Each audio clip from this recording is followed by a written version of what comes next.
Hello and welcome to mini episode number 283 of Real Life Ghost Stories.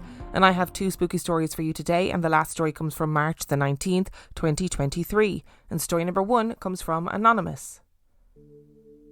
I've chosen to tell this story anonymously, not because I don't stand by my own account, but because the experiences it describes turned out not to be mine alone, and I wish to respect those other people's privacy.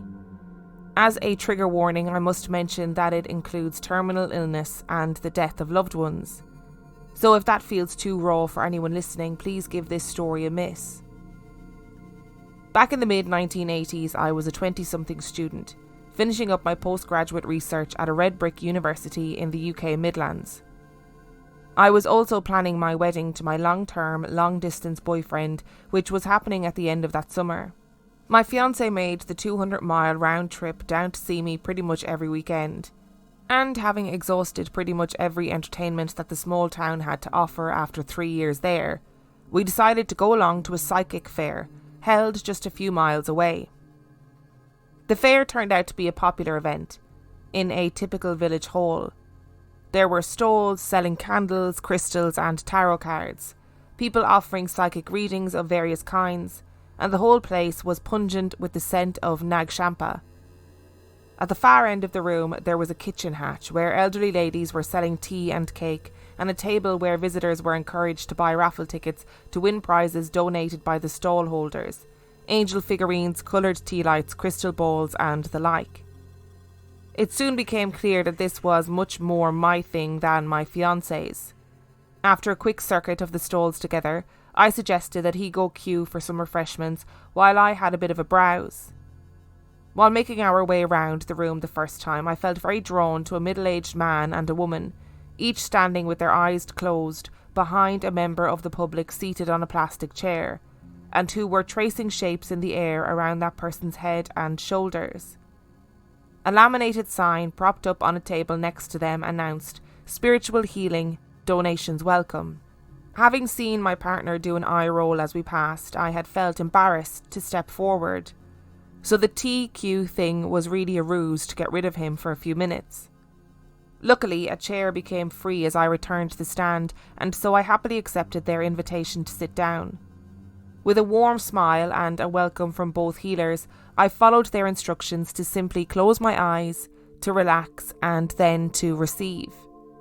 I had no idea which of the two of them was doing the hand-waving behind me, but I kid you not, within seconds I was infused with such a trippy feeling of peace and bliss, and began what might be described as an out-of-body experience. The bustling sounds of the selling room and the wail sounds from a stall holder's cassette player swiftly faded away, and I totally went somewhere else. I've no idea where, but a place of infinite calm and happiness where I was no longer aware of having a physical body.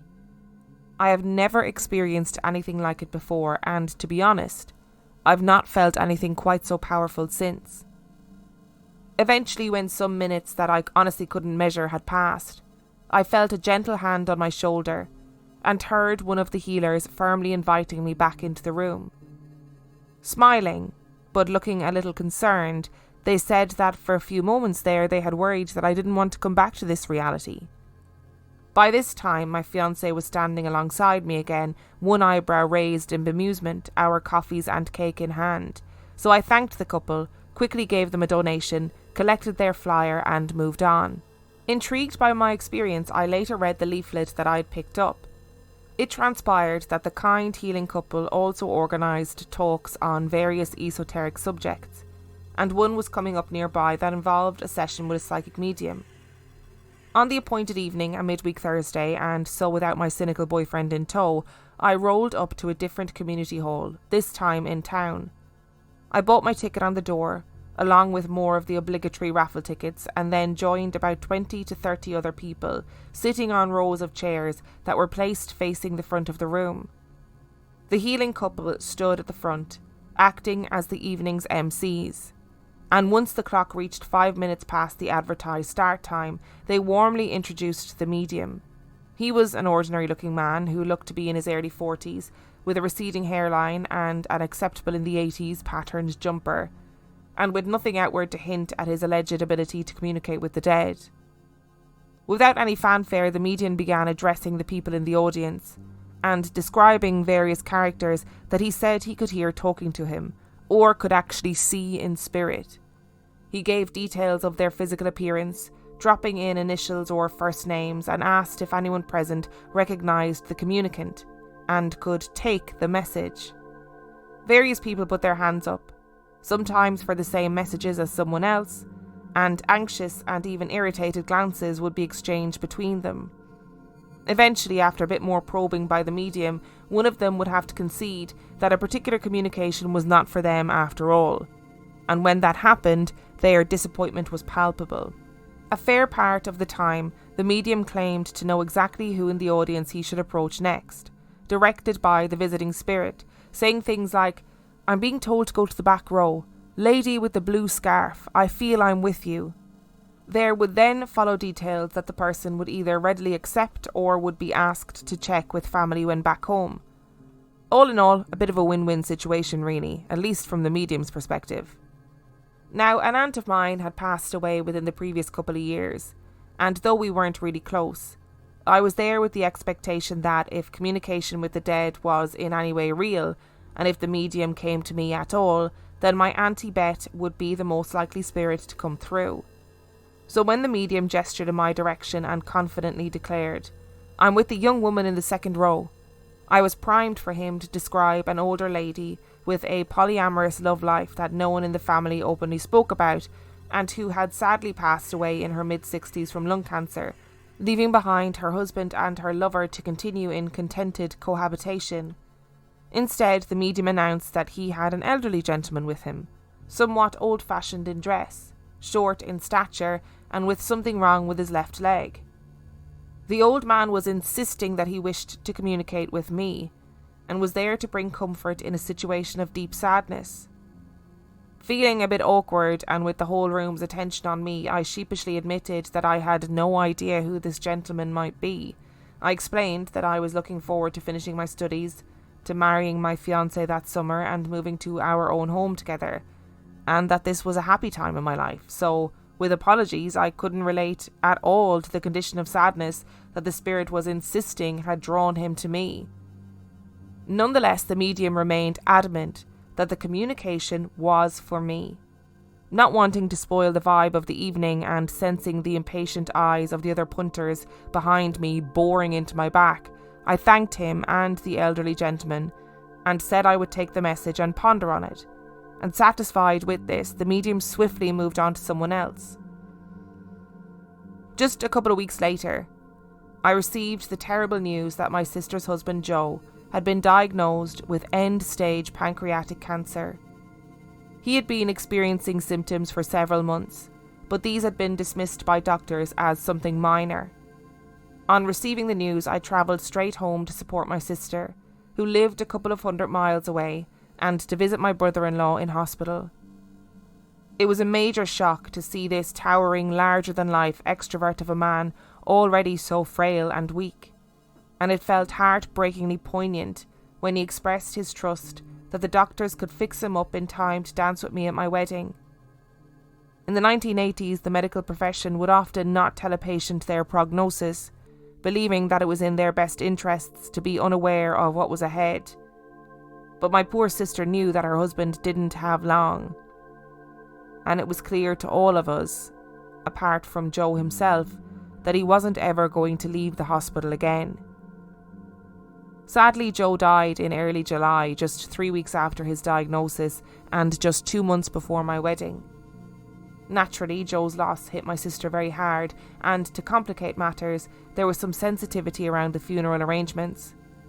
My brother-in-law had been a lapsed Catholic, who no longer held any religious beliefs, and my sister wished to honour that. However, Joe's birth family originally came from the Republic of Ireland, and it followed that the rites of passage that their relative would receive really mattered to them. Feeling torn, but with compassion winning over, my sister deferred to her mother-in-law's wishes, and though she had never been fully accepted by Joe's family, simply because she was their son's second wife after his first marriage ended in divorce, she and Joe's mum worked closely together on the funeral planning. Perhaps not surprisingly, during one of my visits back home, between Joe's diagnosis and his passing, I had disclosed to my sister what the medium had told me.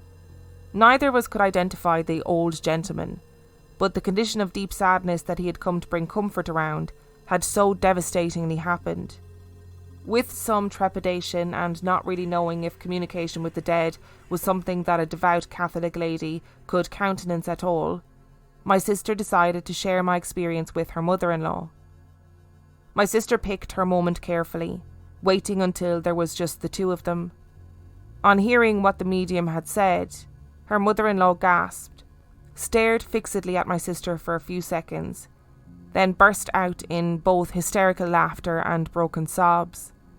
Tears streaming down her face, she cried out, "Oh, that was my Paddy. He had come to take Joe home." The elderly gentleman that the medium had described, very small in height, and not at all like his 6 feet plus tall son, very old-fashioned in his ways and manner of dress, and with something wrong with his left leg, which my sister then learned had caused him to walk with a limp in life, was instantly recognised by her mother-in-law. It was her late husband, Joe's father, who neither my sister or I had ever seen in photographs, and who had died some years before Joe and my sister had even met. Looking back on that whole experience, I like to think that my feeling so especially drawn to the healers that day of the psychic fair, that transcendental experience which lit me up like a beacon in an alternate realm, and which then led to that second uncanny experience with the psychic medium, were all somehow destined to happen, so that my bereaved sister and her elderly mother-in-law, a lady that I had never met, could find some hope and comfort within the desperately sad loss of their husband and son. I'm not entirely sure why, but I found that story very emotional, and I would like to say, Anonymous, it was very beautifully written, just as an aside. First of all, I want to go to one of these psychic fairs. I know Sinead went to one recently. There was one in Canterbury, and I feel like I need to go. You know, I love that sort of stuff, being healed with people waving their hands around you, whatever. And obviously it did something for you, Anonymous, because you sort of went to an alternate universe and they were a bit like, oh shit, is she gonna come back? Is she gonna be stuck there? That actually freaks me out a little bit, to be honest. I try not to think about things in terms of like things happen for a reason and fate and destiny and all that stuff, because it just freaks me out and I think too much about it and I get all existential and nihilistic about it, and then I don't know which end of me is up. However, it does seem like all of these things aligned so that you could give comfort to your sister and your sister's mother-in-law. And I always say, I am quite on the fence about psychics. I have visited quite a number of psychics in my time, and I've been to an event similar to what Anonymous described. That was in a spiritualist church, and it was a psychic event, and like that there was a lot of throwing things out to the audience, and it made me laugh when you described it as two people going for the same message, and you could almost feel the tension of like, don't you fucking steal my message. And I felt like there was a lot of people there who needed closure and comfort, and some of them got that, and I imagine some of them didn't. But I just find it so strange that you sat and got this message, and I absolutely know that feeling of no, this actually isn't, I don't resonate with any of this stuff, but having to be polite and go, thank you, I'll think about it, or I'll go and check with my family or whatever. How bizarre that your brother-in-law's father was so accurately described.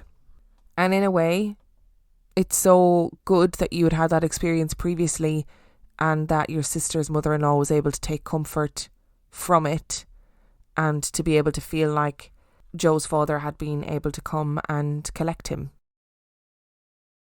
And story number 2 comes from Travis. Now, Travis wrote in mini episode 281, and I didn't realise they had sent a kind of addendum afterwards via email, and I missed it, so I'm adding it to this episode. And just to kind of refresh your memory a little bit, in episode 281, Travis wrote in to say that his family had moved into this mobile home on some land for really cheap, and weird things started happening, like a book would fly across the counter that had been used for keeping the window open, that an old woman would come into his room and turn the lights off. In later years, He was 21 and was living in this trailer with other roommates, and one of the roommates had scratches when they woke up, and then there was like a wetness in the carpet that they couldn't figure out there was no reason for.